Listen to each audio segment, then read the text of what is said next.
এক চালাক বিয়াই 3 সের চাল নিয়ে গেল বাজারে বিক্রি করতে। তো বাজারে নিয়ে গিয়ে চাল বিক্রি করলো 14 টাকা সের। চাইলের মূল্য হলো 42 টাকা।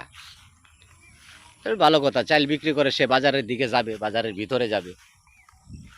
এর মধ্যে বিয়াইয়ের সাথে দেখা হয়ে গেল। বিয়াই বলতেছে, আরে বিয়াই সাহেব, কি নিয়ে আইছিলেন হাটে? বিয়ের কাছে তো আর ছোটো হওয়া যাবে না, 3 কেজি চাইল আনছি, এটা তো আর বিয়াইকে বলা যাবে না। বিয়ের সাথে বলল, বিয়াই 14 মণ চাইল আনছিলাম, ওই চাইলগুলা বিক্রি করলাম। আর এই আলাপটা শুনে ফেলছে ওই যে হাটে খাজনা তুলে, ওই খাজনাওয়ালা ভাই। সে এসে বলতেছে, ভাইজান আমার খাজনার টাকাটা দেন। আপনি তো 14 মণ চাইল বেচছেন, প্রতি মণ 3 টাকা করে খাজনা, 14 মণের খাজনা হচ্ছে 42 টাকা।